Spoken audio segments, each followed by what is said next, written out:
Thank you.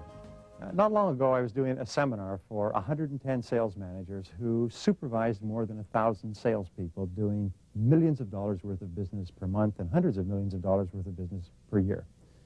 And I gave them this exercise. I said, I want you to take a moment and think of your very best salesperson. I want you to get a mental picture of the top performer in your office.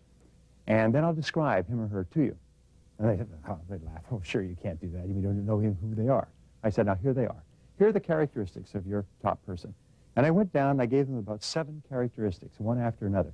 Well, the first characteristic, people said, well, yeah. Second characteristic, yeah. Third characteristic, Fourth characteristic, yeah. Fifth characteristic, they were writing out 6. And then at the break, they came up and said, how do you know my top salesperson? I said, because they're all the same. All top salespeople are the same. I worked with top salespeople for 25 years. I've worked in rooms where every single salesperson on straight commission was making more than $250,000 a year, and most of them were making more than $1 million a year on straight commission. And I know that if you talk to them for any period of time, you find they have the same qualities and characteristics in common. Well, you are also top salespeople. You are members of what is called the top 10%. You're members of the elite, or what was once called the talented 10th. And you're members of the talented 10th because of what you do. Not because of what you say or wish or hope or intend, because of what you do. And let me tell you the 3 reasons why, statistically speaking, you're in the top 10%. The first reason, of course, is that only the top 10% of salespeople watch videos like this or listen to audio tapes in their car. They realize that they have to be continually upgrading their skills. Only the top 10% of salespeople attend training courses and seminars. They realize that if they're not moving ahead, they're moving backwards. Only the top 10%, statistically speaking, read. That 80-90% of all the self-help books and professional and personal development books in America are read by probably about 10% of the people. Last year in America, according to the statistics, 80% of American families did not buy or read a single book. And yet we're in the information age. We're in the knowledge age. We're in the age where, as if we're not moving ahead rapidly in terms of knowledge, we're actually falling back. And you're in the top 10%. Because only the top 10% do these things. And why do I know that? It's because you're here. If the very fact that you're here means you're in the top 10%, at least in your thinking. You may not be there in your income yet, but you will be soon enough. As they say in high jumping, first you throw your heart over the bar, and then your body will follow. First of all, you decide where you want to be in your mind by the things that you do every day, and sooner or later your results will follow. I've been studying top salespeople for years, and I think that the 80-20 rule applies to salespeople in one specific area. Basically what it means is that 80% of sales success is psychological. 20% of sales success is technical. 80% of sales success is the attitude, the personality, the temperament, and the self-image, the way the person sees themselves and thinks about themselves. 20% is technical. It's product knowledge, it's particular sales skills, and so on. Unfortunately, most companies do only technical training, if they do any training at all. 70% of companies do no sales training of any kind. They give people a couple of brochures and a couple of business cards, and they send them out and they say, good luck. That's sales training for them. But with the psychological part, we know that the most important law that affects salespeople, or anybody for that matter, was discovered more than 3,000 years before Christ. It's called the law of correspondence. And the law of correspondence simply says that as within, so without. It says that your outer world is a reflection of your inner world. It says that everywhere you go, there you are. Is it everywhere you go? It's almost like you're in a 360-degree mirror. Everywhere you look, there you are. Your relationships, your health, your income, your attitudes, your personality, everything on the outside is determined by what's going on the inside. Now, this is a powerful law, and it's very important because of this. If you want to change any part of your life, you start by changing the way you think about yourself on the inside. From the time immemorial, going back to Socrates and Plato and Aristotle, the greatest philosophers of all time have concluded that as a man thinketh in his heart, so is he. Is that your life is what your thoughts make it. Is that you become what you think about most of the time. So what we have found with top salespeople, and millions of dollars and thousands of hours have been spent researching and interviewing and analyzing and surveying top salespeople. And you know what we find? We find that top salespeople have certain qualities and characteristics that are the same. And you could take one of these people from one side of the country and put them into another side of the country, and they'll get the same top sales results. You can change industries, change territories, change product and services, and change economies, and those top salespeople are like balls. You throw them down, and they'll bounce right back up into the top 10% of their field. So what we've done and what I've done over the years is I've interviewed salespeople and I've read the interviews and the studies of salespeople, and I found that there are 3 critical self-image differences that the top 10% have. And by the law of cause and effect, which is most remarkable, which says that for every effect there's a cause, and that if you institute the same causes as other successful people, you get the same results. By the law of cause and effect, if you think the same way that top salespeople think, you get the same results the top salespeople get. It's not a miraculous thing. So we know this, that thoughts are causes and conditions are effects. If you change your thinking about yourself and about what you're doing, you actually change your results in that area. So what I've done is I've spent 25 years researching this, and I have trained now probably more than 1 million salespeople, and I've worked with salespeople, including some of the people here, whose sales have gone up dramatically as a result of these self-image changes. There are 3 critical self-images that top salespeople have, and I'll explain them to you in order. Self-image number 1 is that they see themselves as consultants, not salespeople. Remember, the way you see yourself determines how you think, how you walk, how you talk, how you act, how you perform, how you behave, and all excellent people see themselves as excellent people. All happy people see themselves as happy people. Even lucky people think of themselves as lucky people, and surprise, surprise, so they are. Top salespeople see themselves as consultants, not salespeople. Let me ask you a question. Do customers like salespeople? No. Why? Because salespeople represent people who are going to fast talk and manipulate and maneuver and try to talk them out of their hard-earned money and sell them things that don't work and that they don't want and can't use and can't afford. Because everybody's had experiences with salespeople. But do people like consultants? Yes. Why? What is it that a consultant does? Why does a person call in a consultant in the first place? Because they have what? They have a problem. So what is a consultant, really? Yes, a consultant is a problem solver. Everybody wants to improve their lives. Everybody wants their life to be better. And the bridge between where they are and where they want to go is usually a problem, so a consultant helps them solve problems so that they can move ahead more rapidly in their lives and work. So therefore, we like consultants. Now, top salespeople see themselves as consultants. And when you think of a consultant, what words pop into mind? What's the first word that pops into mind? A consultant is an expert. Exactly. What is an expert? An expert is somebody who knows their product cold, knows it intimately. If all a top salesperson's sales brochures were destroyed, he could rewrite them all because he knows them all by heart. He knows the specifications and he knows the ins and outs and the different ways that his product or service can be used. He knows the industry that he specializes in, and he knows how it works and where its costs and revenues come from. He knows the companies that he works with, and he spends a lot of time understanding their situations. A consultant is an expert. A consultant is extremely knowledgeable in their field, and the consultant takes the time, maybe weeks and months and years, of working evenings and weekends to really, really be thoroughly knowledgeable about what he does. And you know something? Within 30 seconds of meeting a client or a customer or a prospect, the prospect knows whether he's dealing with a top salesperson or an average salesperson. Because the top salesperson is totally different from the average. The top salesperson, how does a consultant consult, by the way? Perfect. Yes. Asks questions. The top salesperson, the top consultant, asks very, very good questions and listens very closely to the answers and thinks and reflects the answers back and makes notes and compares the notes and the results of their conversation with the client. So the client gets the feeling that this person has the capacity to really help me do something that's important to me. Another characteristic of top consultants is they're very empathetic with their clients. They're very sensitive to their clients. They listen very, very closely to what their clients say. Another characteristic is they are advisors to their clients. They see themselves as advisors. They see themselves as counselors. They see themselves as helpers, teachers, friends. They don't see themselves as salespeople. And wonderfully enough, if you treat yourself as a consultant, you say this to your customer. You say, Mr. Customer, I don't really see myself as a salesperson. I see myself as a consultant. My reason for being here today is to ask you a few questions and see if there isn't some way that my company can help you and your company or family achieve some of your goals. But I'm really not here to sell you anything. I just want to ask you a few questions and see if I can help you. That way of approaching customers puts you in a separate category from other salespeople. And when you see yourself as a consultant, you walk and talk and act and treat yourself differently, and they treat you differently as well. They say, well, you consultants sit right here next to my desk. The salespeople sit out in the waiting room. I'll get you a cup of coffee, and we'll get them a glass of water. I'll take you out to lunch, and I'll tell him I can't see him today. Come back another time. The second self-image that top salespeople have is that they see themselves as doctors of selling. They see themselves as professionals. They have their own libraries. They study their profession thoroughly. They realize that as a top sales professional, they can make more than a doctor can make, and they can make it far faster.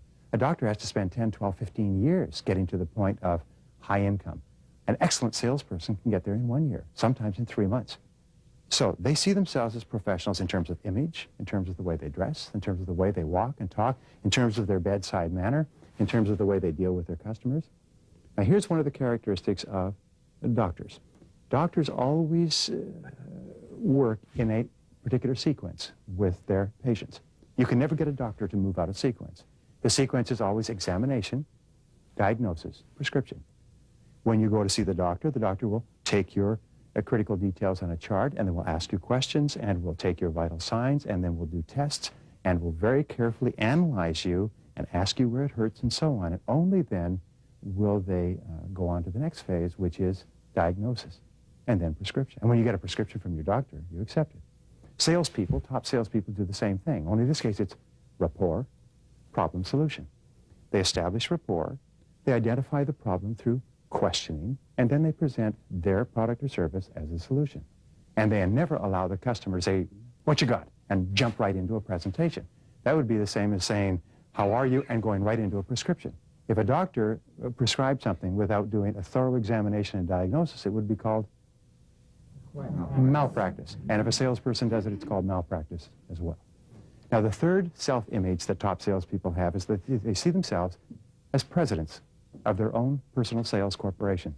They see themselves as presidents of a company of one. They see themselves as totally self-responsible. They see themselves as completely in charge of their own lives. They realize that anything that happens to them because of themselves. They say, if it's to be, it's up to me. If it's to be, it's up to me. I'm in charge of my own life. I'm in charge of my own career. I determine my own future destiny. No excuses, no blaming. They don't criticize and they don't badmouth. They say that I am in charge of my own life. So therefore, they go out and they look upon themselves as being fully self-responsible individuals. The minute that you begin to view yourself as self-employed, to see yourself as the boss of your own life, you move into the top 3% of people working today. And we have moved into the age where everyone must see themselves as a company of one. You must see yourself as a small business attached to a large business, selling your services to a large business. You must see yourself as totally in charge of your own life. Because remember, your employer may change over time, but you always stay the same. You are always in charge of your own life. You're always self-responsible. The mark of the truly exceptional person is that they're completely self-responsible. So these are the keys of seeing yourself as a consultant, seeing yourself as a doctor of selling, seeing yourself as the president of your own company. What this does is it makes you a powerful person. It puts you in charge of your life. It makes you powerful rather than powerless. It makes you a master of change rather than a victim of change. Because you don't allow things to happen to you, you make things happen to you. You don't hope that good things will happen. You set goals and you make plans and you get organized and you go out and you make those things happen. And the wonderful thing is this, is that people will treat you the way you treat yourself. The way you see yourself on the inside, as a consultant, as a doctor of selling, as a president of your own corporation, people will treat you that way. They will act towards you the way you act towards yourself. Because people always accept us as at our own valuation. So when you meet with your customers, what you do is you say this.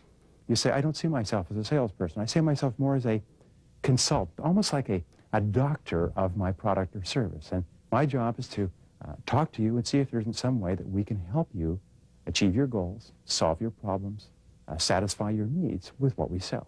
So all I would like to do is ask you some questions, and then I'd like to come back to you with some recommendations on how we can help you achieve your goals faster and easier and in a cost-effective way. And when you do that with your customers, they'll say, okay, and they'll treat you totally differently. And from then on, you treat yourself the same way. You walk, talk, act, dress. The key to self-image modification is to act as if you were already the person that you want to be. Act as if you already had the qualities that you want to have. Act as if you already were a consultant, a doctor of selling, and a president of your own corporation. And then everything takes care of itself.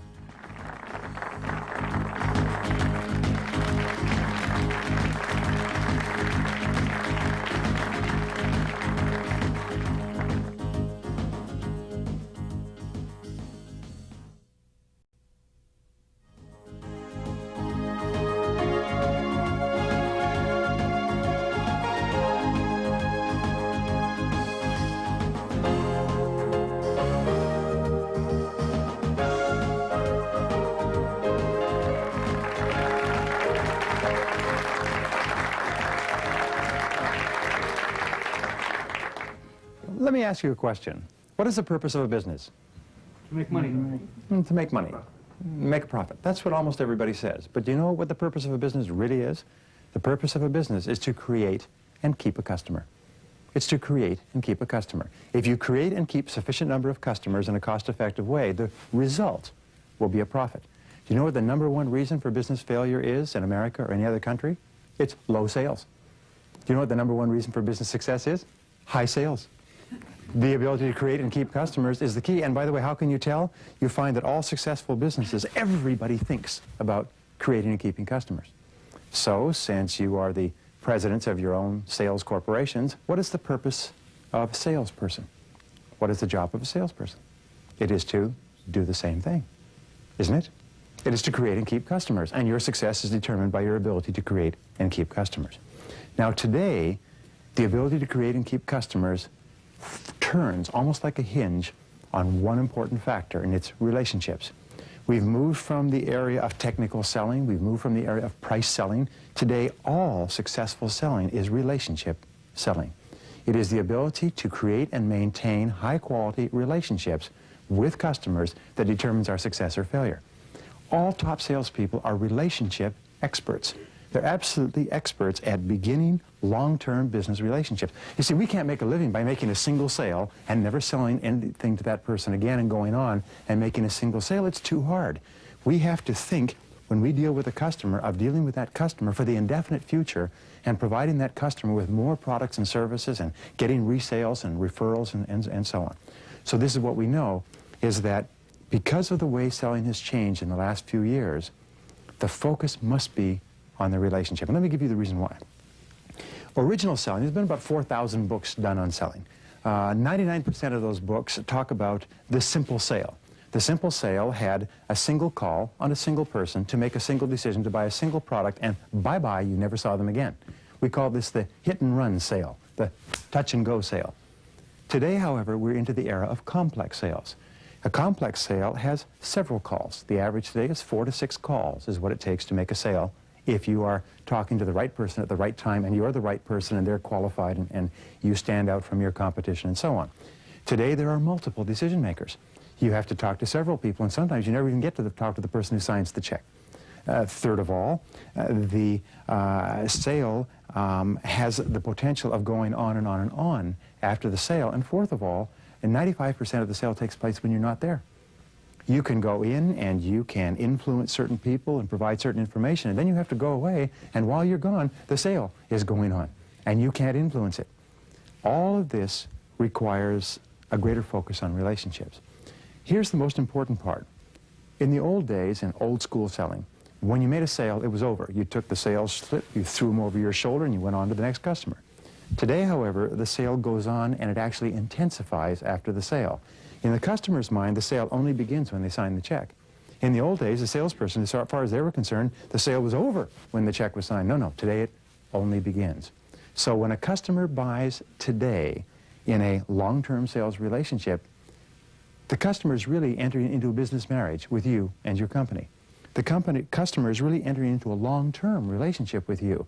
And when it comes time to making the buying decision, the customer has to decide, do I want to be in a long-term relationship with you?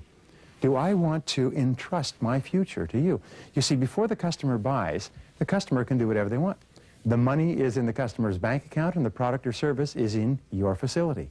But once the customer gives you the money, suddenly they're dependent on you. You see, what you do is you sell dreams in exchange for money. You sell promises in exchange for money. You say, give me the money and I'll give you a promise. And the promise is of fulfillment of your product or service. It'll work. It's the quality that I say it is. Our service is what I say it is. Our delivery is what I say it is. The price is fair and so on. But these are all promises. How does the customer know that they're true? And the customer has to decide, do I want to be in a long-term relationship with you? The greatest single obstacle to buying today is fear on the part of the customer. The customer is afraid of making a mistake. In fact, if a customer is afraid of making a mistake, it's like they have a spear in their stomach. They back away, and they back away from the decision. So let me ask you a question. Have you ever bought something and found out later that you paid too much for it? Yes. Have you ever bought something that broke down after you got it at home? You couldn't get it fixed? Yeah. Have you ever bought something that was the wrong thing and it didn't work? Yeah. Right. Yeah. Have you ever bought something and been so angry afterwards you wish you had never bought it in the first place because of all the trouble you had with it? Yeah. Do you know that when you call on a prospect, the prospect sees you and they say, aha, because that prospect has had 100, 1,000 experiences just like that. And they have a conditioned, visceral response. And they respond with fear, resistance, distrust, suspicion, hostility, and so on, because they see you as coming to do the same thing to them that's been done to them so many times since they bought their first cap gun at the store and it broke when they got home. This fear is the biggest single obstacle that we have to overcome. 80% of the reason why people don't buy is because they're afraid of making a mistake. Now, in modern selling today, because products and services are so complex, because the customer can't evaluate what is in your product or service, the customer has to hang their hook onto something, and it has to be their relationship with you. It has to be their feeling about you. There has to be their credibility about you. And the critical factor in modern selling is risk. And every good salesperson does everything they possibly can to lower the perception of risk. And everything that you do with a customer affects this perception of risk in some way. So therefore, the very best salespeople sell and position themselves as the lowest risk providers of their product or service, not the lowest price. You see, nobody succeeds simply by fighting on the basis of price. But you can succeed by assuring the customer that your product represents the lowest risk, the best deal, the best choice, the overall preferred solution for his or her problem, all things being equal. And if you put your relationship as the catalytic agent in it, in the final analysis, all sales are made on the basis of relationships. In fact, if a person doesn't buy from you, they say, I just don't want a long-term relationship with you. Or if they buy from your competitor, they say, I'd much prefer to have a relationship with him or her, and price is very seldom, if ever, the issue. So we say, how do you lower this concern about risk? How do you alleviate these fears? And we have the answer. I call it the new model of selling. Now, the new model of selling is different or contrasted with the old model of selling. The old model of selling is what 99% of the books are written on. The old model of selling was based on a simple sale, a single call, single decision. Hit and run, touch and go, get the check, never see the person again. The old model of selling is very much like a triangle, divided into 4 equal parts in terms of levels like 4 floors of a building.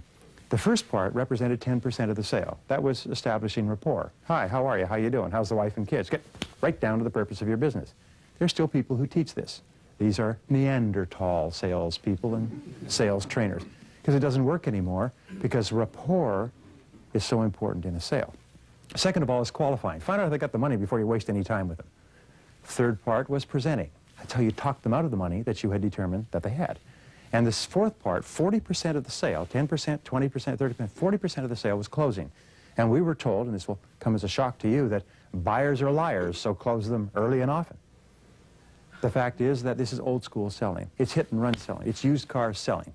It doesn't work today. Today we use the new model, and the new model is that same triangle, but it's flipped over, and it's an upside down model. And the first part of the new model of selling, fully 40% of the sale, is building trust. Building trust is the element that holds and that makes relationships work. Trust is the glue that makes our relationships with every single person in our life that's important to us work. And so therefore, trust, being a very fragile thing, is something that you have to be sensitive to throughout everything that you do with the customer. But trust is the critical factor. It's 40% of all of our relationships, and especially our relationships with our customers. The second part of the sale, 30%, the next level of the triangle, upside down, is identifying needs or problems. And here's the wonderful thing. When you talk to a customer about his or her needs or problems or concerns, and then listen to the answers, the customer trusts you more. And the more you ask questions and listen to the answers, the more the customer trusts you. And the more they trust you, the more they tell you. And the more they tell you and the more you listen and take notes, the more they trust you. And eventually, you can listen your way into a sale by listening so intensely that the customer will eventually tell you everything that you need to know to help them make a good buying decision. The third part of the upside-down triangle, the new model of selling, is 20% of the sale, and it's presenting. Now, presenting is different from the old model. Presenting in the old model is where you try to talk them out of the money. In the new model, you simply show them how your product or service is the ideal solution to their problem. It satisfies their needs better. It's most effective. It is really what they need, and you sort of tie and match their needs to your product features and benefits skillfully. That's the key to the very best sales activities. The last part, the last 10%, is confirming. It's closing. It's getting feedback from the customer. It's assuring that the customer understands what you told them. When you follow with the new model, building trust by identifying needs and then presenting your product or service as a solution to their problem and then assuring that they understand and agree with you, the sales almost take care of themselves. Now here's the rule. The rule is that listening builds trust. Listening builds trust. We all trust and like the people who listen to us the most in our personal and our business lives. There's 4 keys to excellent listening. Key number 1 is to listen attentively. Listen closely. Listen without interrupting. Lean forward. Nod. Be an active listener. Be a reflective listener. Be a responsive listener. But be totally involved. Most people, when they listen, are like boxers, just waiting for a chance to get in another punch. They're waiting for the other person to take a breath so they can jump in with what they have to say. Do you know that the #1 complaint of purchasing managers in America, year after year after year, about salespeople is that they talk too much? And the #1 thing that customers like about salespeople is that they listen well and they listen intently to their problems? Number 2 is pause before replying. Don't jump in, pause, wait, reflect, think before responding when the customer is talking. That shows the customer that you're really paying attention and thinking about what they said. Number 3 is question for clarification. Don't assume that you understand what the customer is saying, so always ask this question. My favorite question in selling is, how do you mean? How do you mean exactly? How do you mean? I don't like it, I can't afford it, I don't want it, we're happy with our existing supplier, we don't have the money, it's not in the budget. Well, how do you mean exactly? In other words, always ask, how do you mean? Ask them to expand it. And the 4th part of listening is to feed it back in your own words. Paraphrase it. Say, let me make sure I understand what you're saying. And then feed it back and say it in your own words until the person says, yes, that's it, that's my situation, you've got it. Only then, and only then, 70% of the way through the new model, can you begin talking about your product or service. In fact, we suggest in selling that you go in with nothing, no briefcase, no nothing, and simply concentrate in the first meeting on building trust and identifying needs clearly, and then come back later to do the presentations. There are 2 or 3 parts to differentiating yourself from your competitors based on relationships and the trust factor. The most important differentiator, the most important thing that separates you from all other salespeople of similar products and services is the trust bond that binds you and the customer together. You will find that the people that you buy from the most regularly are the ones who trust you the most. The ones that you sell to the most readily are the ones who trust you the most as well. You will find, by the way, that with your best customers, they'll even buy from you without asking the price. Why? It's because they completely trust you, that the price will be fair, the price will be reasonable, the price will be what it is. The very best salespeople, by the way, are very often not asked the price at all in a sales presentation because the customer trusts them so much that they know the price is what the price is. The key to success in business today, the key to success in selling, is the friendship factor. The key to success in life is the friendship factor. You'll find that the most successful men and women in every single field, including selling, are the ones who have conscientiously and systematically over the course of their lives and careers built up the greatest network of friendly relationships. If you think of your very best customer or your very best customers, the one thing that will come into your mind is that this is a person who is your friend. This is a person you like. This is a person who likes you. This is a person that when you call them, they take your call. And when you arrange to see them, they're eager to see you. And when they call you, you call them back immediately because of the level of friendship. And the 3 elements in friendship are time, caring, and respect. Time is the fertilizer that builds healthy relationships. Relationships require time, and the value of a customer relationship to you is determined by the amount of time that you invest with that customer. Caring is the emotional element. A person cannot buy from you until they feel that you actually care about them and their situation. And so taking the time to ask questions and to listen convinces them that you really do care. And everything that you can do to illustrate this will help you. And the 3rd part is respect. Respecting people supports their self-esteem. People need to be respected by other people. They need to be liked by other people. So if you put relationships at the core of your selling and accept the law of indirect effort, which says that if you focus all of your efforts on building and maintaining high-quality relationships, then the sales will come to you like a river, that you'll never be out of customers, and you'll never be out of resales, and you'll never be out of referrals. Concentrate on the customer, concentrate on the relationship, and the sale will take care of itself.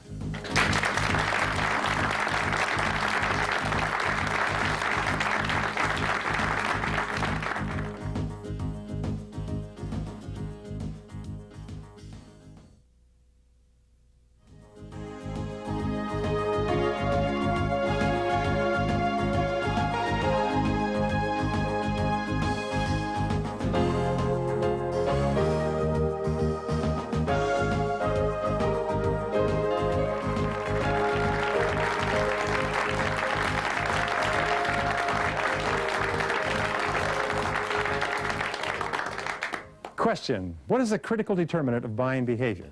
What is the critical factor that determines how much customers buy from you and whether they continue to buy from you and whether they buy from you rather than someone else? And the answer to that, too tough a question, the answer to that is perception. The customer has a mind full of files, and in every file there's information on every person, thing, situation that the customer knows or ever experiences. And when a customer meets you for the first time, they open a file on you, and into that file goes information. This information forms the customer's perception. And from then on, this is how you are positioned in the customer's mind. Every single company, individual, every single product or service has a certain position in the minds of its customers and non-customers. Positioning is the most important single thing that we do in affecting and influencing our positioning in the mind and heart of the customer is the critical factor that determines our success. Positioning has been defined as the way the customer thinks about you when you're not there, the way the customer feels about you, the way the customer talks about you. If you think of the very best and most successful companies, you'll think of companies that when you think of them immediately, you have respect, esteem, regard, you feel good about them, they have a quality image, and so on. Now here's the critical factor, is the perception that your customers have of you must be one of believability, credibility, honesty, trust, quality, value, service, and so on. And every single interaction with your customers, one way or another, influences this perception. You know, there's three types of people in the world. You've heard it say. There's people who make things happen, there's people who watch what's happening, there's people who say, well, what happened? And the great majority of people don't realize that if you are not consciously affecting perceptions, they're being affected anyway. So it's a matter of doing it consciously or unconsciously and realizing that every single thing you do is shaping the perception that the customer has of you. And the bigger and more important the sale, the more various ingredients go into making up this perception that the customer has. By the way, we have found that in interviewing thousands of customers, if you ask the customers to give you back a single word to describe top salespeople, you buy from this person, you've bought from this person for several years, can you describe him or her in a single word? Do you know what the #1 word that comes back when describing the top salespeople in every industry? It's the word nice. The perception is that this is a nice person. When they ask the person, what do you mean by nice? They say positive, cheerful, easy to get along with, friendly, trustworthy. I like him or her. I feel good about him or her. He or she is a nice person. That's the critical perception. And everything that you do adds to or takes away from that. You know, you could be a fabulous human being with your customer for years and years and years, and just walk in once and be angry and be irritable and be aggravating and be insulting, and what would happen? That's it. That's it. It's over. You would destroy the perception that the customer has of you. So, here's one of the great laws of life, and then we'll get into some of the things that you can do to raise credibility. The great law of life is the law of accumulation. It says that everything in life that's big and worthwhile is an accumulation of hundreds and thousands of little things that very often people never see or appreciate. Every great life or career is an accumulation of hundreds and thousands of efforts, of hard work and long hours that a person has put in above and beyond what anybody else has put in, that accumulates eventually to a great life. And the corollary of the law of accumulation is that everything counts. Everything counts. Everything counts. Everything you do counts. Everything adds up or takes away. Everything helps or hurts. Nothing is neutral. Superior men and women are those who never dismiss things by saying it doesn't matter. Superior men and women are those who realize that everything is in the details. And they're meticulous about everything they do. They never try to wing it when they go to see a customer. They plan thoroughly. They review all of their information. They do their homework. And you know something? The customer knows it instantly. The customer gets an instant feel when the person walks in and starts talking and asking questions that this person recognizes that everything counts. Everything counts. And in building credibility, in influencing perceptions, in influencing your positioning in the customer's mind, everything that you do helps or hurts. Nothing is neutral. So let's talk about some of the things that we can do. Of course, we know that you have a wonderful personality and that you're warm and kind and loving and patient and trustworthy and brave and clean and reverent, like the Boy Scout creed. We know that you couldn't even get to first base unless you had the type of attitude and personality that people find likable and enjoyable.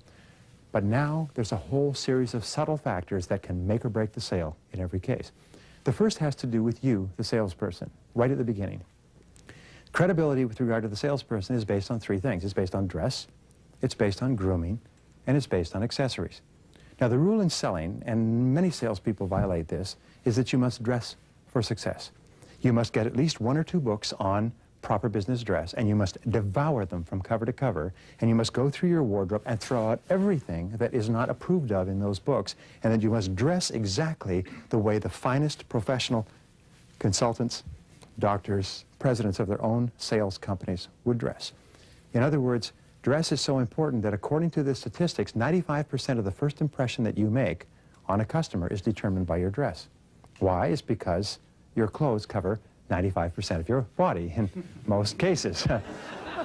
We also know that the customer makes their first impression of you in 4 seconds.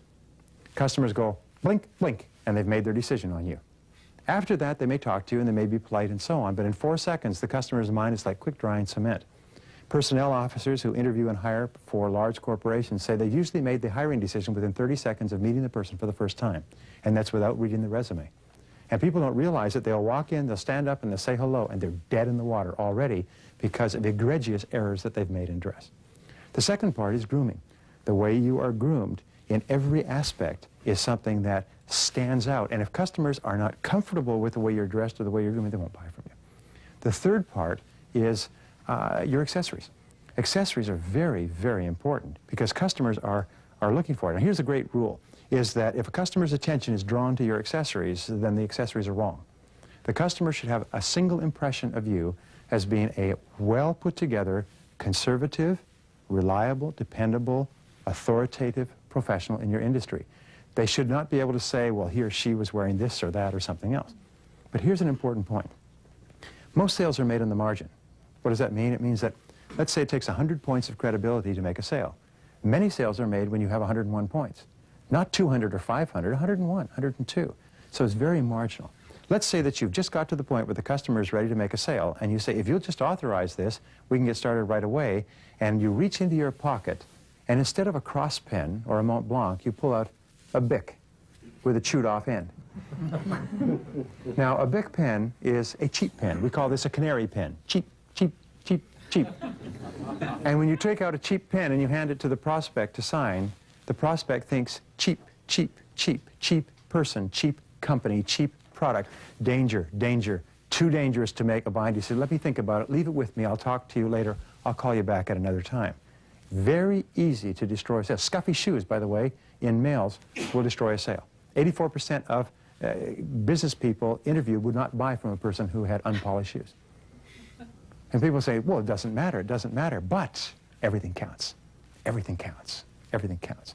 The second area of credibility is the company. The company, by the way, and the company's reputation is a major determinant and a major reason why people buy in every study. Why?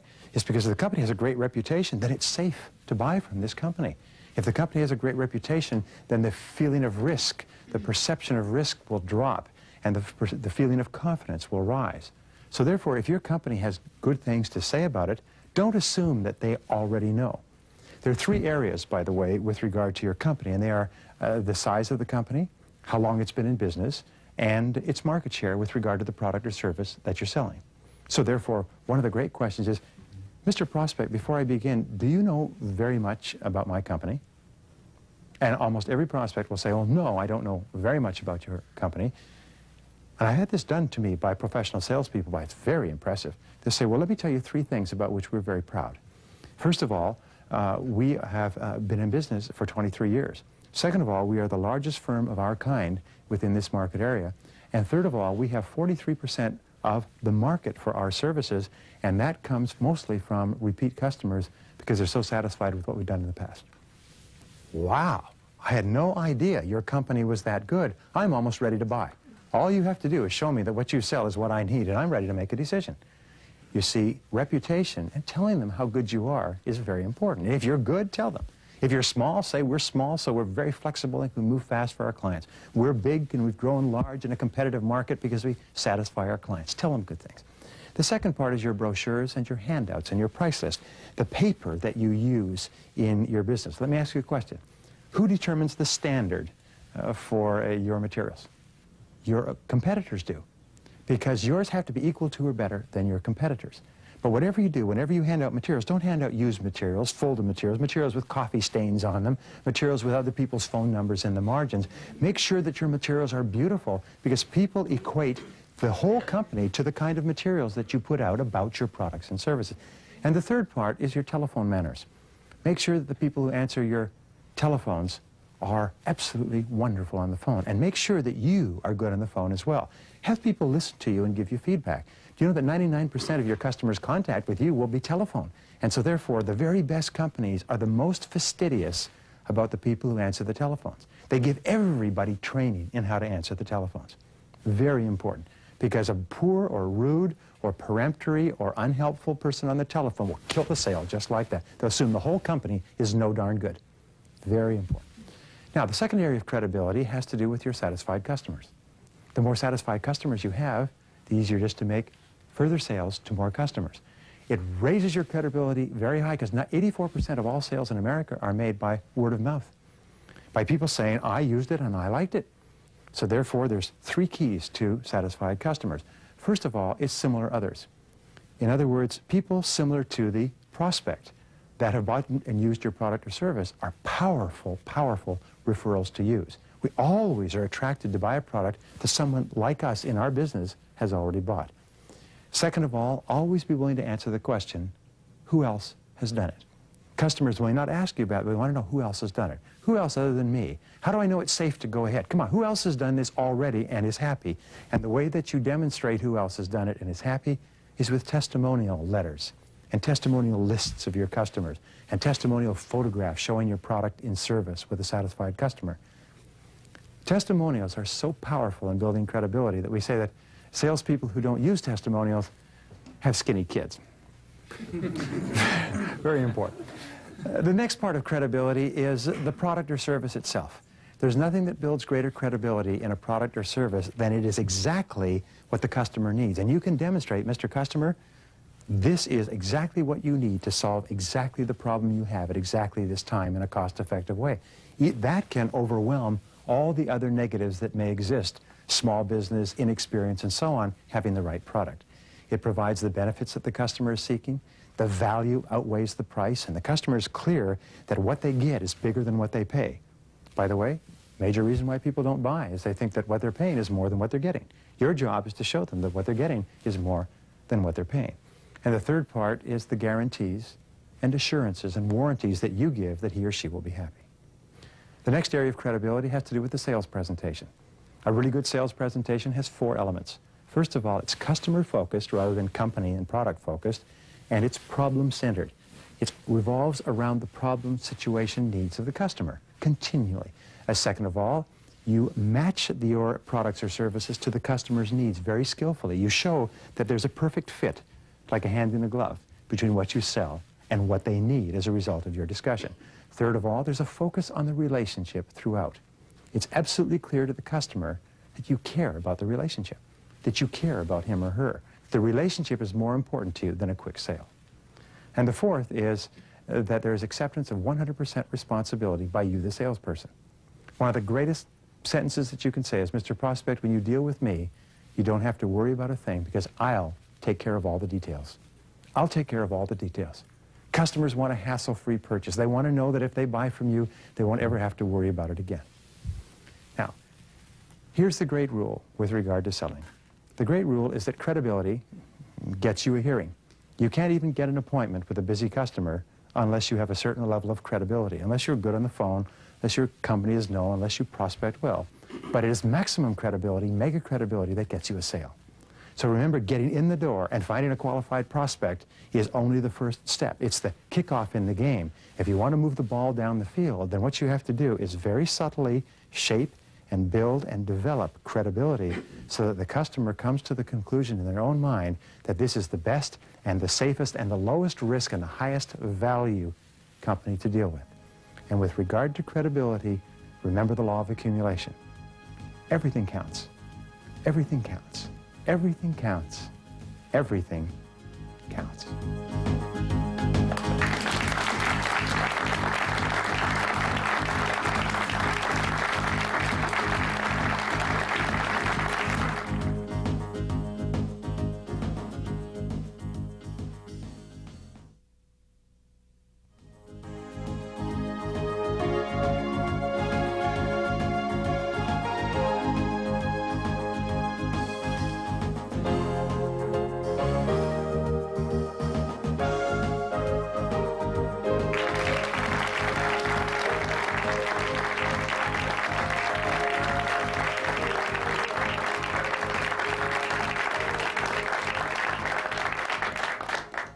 I started selling as a young man, and I spun my wheels for months and months and months.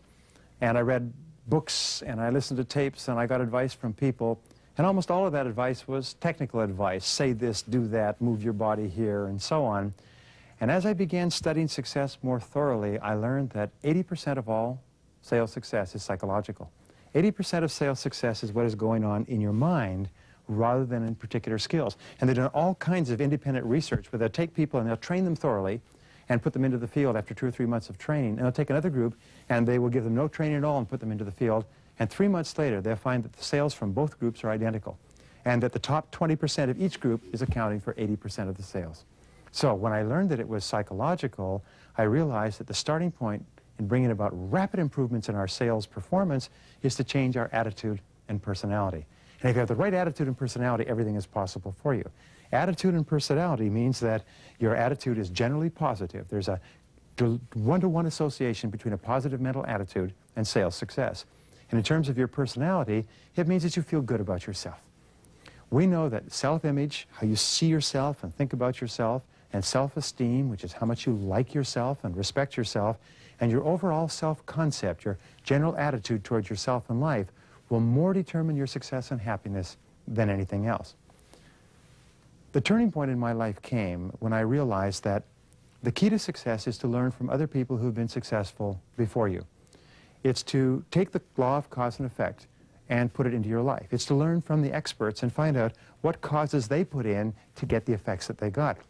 Now, this is so astonishing. The law of cause and effect was first articulated by Socrates in 410 BC. And of course, you know what they did to Socrates. Because at that time it was considered to be a terrible law, because up to that time everybody thought that things happened by accident, that it was fate, it was the gods playing on Mount Olympus, it was Zeus throwing lightning bolts and so on.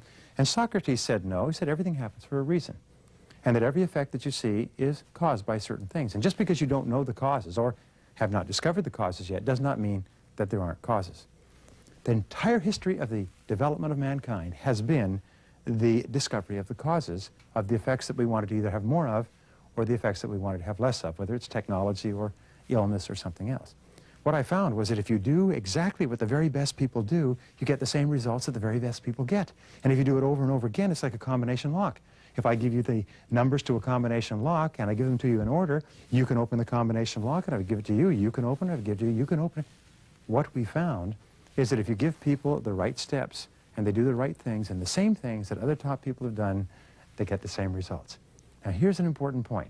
People who are not at the top of their sales force sometimes doubtful or question what I'm saying. However, every single person who is at the top of their sales force now was once at the bottom. Every single person who was first was once last. Every single person who is doing extremely well today was once doing very poorly, and sometimes doing poorly for a long time. So what we've done is we've taken the 10 qualities or characteristics that you can use every single day. They're attitudinal qualities and characteristics that if you incorporate them into your personality and your temperament, you'll start to get results out of all proportion to the efforts that you put in. The first of these, number one, there's 10. Number one is get serious. Get serious is so important. I've spoken to so many men and women who have worked for a long time and suddenly their lives take off. Their businesses grow, their sales grow, their income grows. And I say, well, what was the turning point for you? In every case, they say, well, I finally decided to get serious. I finally decided to quit fooling around. I realized I've been just sort of dabbling in my job for years. I've been looking upon it as an occupation, 9 to 5, go home and watch television. I finally decided to get serious. In fact, psychologists say that every change in our life begins with what is called a significant emotional experience, an SEE, significant emotional experience. Something happens and we either get motivated or inspired, or we get angry, or we get scared, and from that point it's like we turn the course or turn the wheel in our life and we go down a different road. So the starting point of great sales success is to get serious, is to make the decision, I'm going to go all the way to the top. If I'm going to be in this field for 1 year, 3 years, 5 years, 10 years, I am going to be in the top 10%. I'm going to be the best in my field. I'm going to be recognized by everyone around me as one of the top people in my profession. And when you make that decision, the most remarkable thing happens. You'll find that there's no barriers. There was nobody holding you in your place. It's not youth or age or color or race or ethnicity or education, because there are people with every single limitation that you and I could ever dream of having in the whole world, and they have become great successes as well.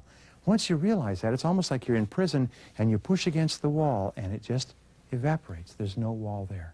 There's nothing that stops you from getting to the top of your field except the decision to do so. I worked with thousands of salespeople, and every top salesperson got to the top after they decided that, by gum, they were going to do it. Not until.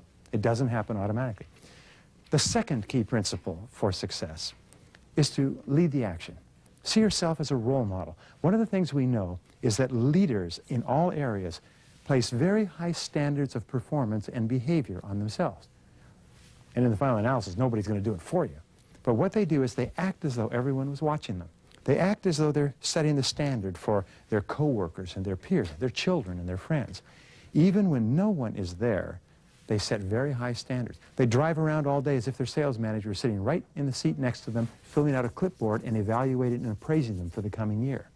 Top people, when they're alone, act as if they were going to be the subject of a national documentary to be seen by 50 million people, and it's going to be on the absolutely quintessential outstanding salesperson in America, and all around them there are people with cameras following every minute of the day, and they walk, talk, and act exactly as if that were happening, even when no one's there.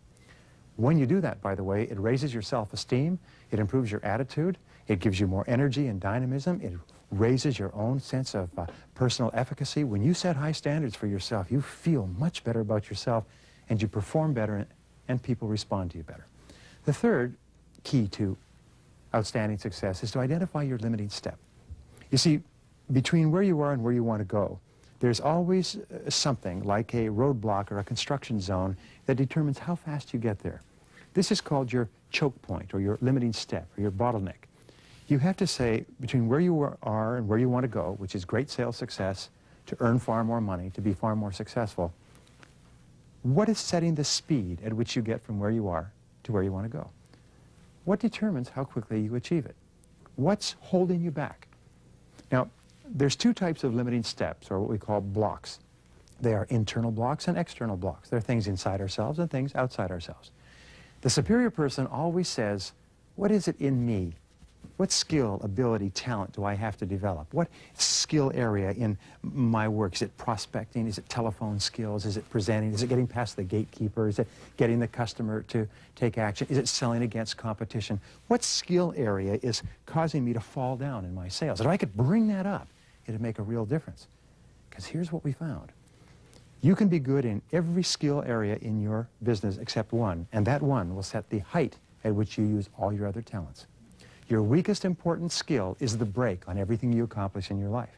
So what you do in this, and this is, by the way, it's so important that if you only learn this one thing, you must learn this, is go to your boss, go to your coworkers, go to your spouse, go to your friends, and ask them if they see anything in you. Go to your customers and ask them, is there anything that I'm doing or not doing that may be holding me back in sales success? And you know what? They'll tell you. And when they tell you, sometimes they'll give you an insight that will enable you to bring your skill level up and so dramatically increase your results as to be unbelievable. Now, the fourth is to get around the right people. Getting around the right people, again, is a critical determinant of success. Dr. David McClellan at Harvard determined that 90% or more of your success in life can be determined by the people you associate with on a regular basis. That all really successful people associate with other positive, optimistic people. And unsuccessful people focus or associate with negative people, pessimistic people, cynical, depressed people. So the rule is, if you want to fly with the eagles, stop scratching with the turkeys. If you want to achieve great things, start getting around people who are happy and positive, who have goals and objectives and are trying to do something with their lives, and get away from negative people. Get away. We call these toxic people. What these people do is they drag you down, they depress you. There's an old saying about negative people. They say, never wrestle with a pig, because you both get dirty, but the pig likes it. When you associate with negative people, you both become depressed, but the other person likes being depressed. That's their normal state of life. And you see them coming, turn around and get out of there. Do you know that all top people are described by their colleagues as loners? Not aloners, but they're loners because they just don't associate with everybody. They only associate with the positive people. Number 5, take excellent care of your physical health. Eat the right foods, exercise, get lots of sleep. If you're going to sell every day, go to bed early, the nights before you sell. Because energy and dynamism are what sells. You cannot sell, you cannot even perform well if you're tired. So you've got to be fresh and alert, which means to eat well, get lots of exercise, get lots of rest and recreation. Positive energy is a source of enthusiasm, confidence, and personal power. And if you want to have that kind of magnetic animal magnetism that attracts people and makes people want to be around you, you've got to be well rested and you've got to be healthy. Number 6, dedicate yourself to continuous personal and professional development. There is nothing that causes you to be more motivated than a feeling that you're growing every day toward becoming more and more of what you're capable of becoming. Study after study shows that if you're not growing, you're stagnating. Is it people who are negative and depressed and have low self-esteem, or people who have sort of plateaued out in life? The people who are growing and learning and trying new things are people who are more excited and they're more positive. Here's the 3 keys. Listen to audio cassettes in your car. The average person spends 500 to 1,000 hours a year in their car. Turn your car into a learning machine and listen to audio cassettes as you all do. Second of all, of course, watch video cassettes as well, like this. Second of all, read on a regular basis. Read an hour a day in selling. Put your newspaper away, turn the television off, just read an hour a day in selling, and you'll become one of the highest paid and most successful salespeople of your generation. And the third, of course, is to take all the training you can get. Remember, you can never be so smart that you know everything there is to know. And one good idea in one training program may save you a year or 2 years of hard work. I've met people who, after they've been through one day with me in a sales training program, have increased their income 400% between then and the end of the year. They have saved themselves years of hard work just by learning some very specific things that perhaps they weren't doing. The 7th is positive visualization. See yourself as the very best in your field. See yourself as an outstanding person. Remember, you always act on the outside the way you see yourself on the inside. So imagine that you already were the kind of person that you want to be, and then walk and talk and act exactly as if you were an outstanding sales star, an outstanding performer. Number 8 is positive self-talk. Talk to yourself in a positive way. You know that 95% of the way you feel about yourself, your emotional content, is determined by your inner dialogue, by the words going through your mind. So say things like, I like myself. I like myself. I feel terrific. I feel terrific. How's it going? Wonderful. How's life? Fabulous. How's the family? Terrific. How's sales? Couldn't be better. In other words, be optimistic. What if they're not? Well, they will be soon enough, right? Say things like, I love my work. I love my work. Ever start to feel a little bit negative about selling, which we all do? Start saying, I like myself and I love my work. I like myself and I love my work. Say things like, I'm the best. I'm the best. I'm the best. I'm the best. Drive it into your mind. I'm the best. I'm the best. Be your own cheerleader. Talk to yourself in positive ways. You know what? You start to feel like that. Someone says, well, what if you're not the best? Isn't that lying to yourself? No, that's not lying to yourself. That's telling the truth in advance. Number 9 is positive expectations. Positive expectations means to always expect the best in every situation. Always look for the good. Napoleon Hill's classical 20-year study of success said the most important attitude he found that successful people had is they always looked into everything that happened for something good and beneficial. In every setback or difficulty or temporary defeat, he said there was the seed of an equal or greater opportunity, or benefit. And successful people always look into what happens to them for what's good about it. Now here's two great questions in terms of positive expectations. Question number one is after every sale, just ask yourself, what did I do right? And second of all, what would I do differently? What did I do right? And think about what you did right. And what would I do differently? How could I improve it next time? And surprise, surprise, next time you'll start to do it better and better. And number 10 is positive action. Positive action means get going, get busy, take action, do something. Everything that we ever learn is merely a prelude to action. And the more action you take, the faster you move, the more ground you cover, the more energy you have. The faster you move, the more positive you are. The faster you move, the more people you see. The faster you move, the more you learn. The faster you move, the more successful you are. You don't find any successful slow people. All successful people are fast-moving. In fact, a sense of urgency is sometimes the critical quality that can make all the difference in your success. If you see a good thing to do, or you hear of an opportunity, or you hear of a referral or a customer or something, move quickly, move now, go, go, go.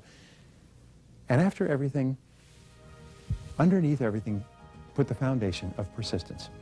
And whatever you do for the rest of your career, take all of these things, and once you begin, never give up. Never, never give up. Thank you.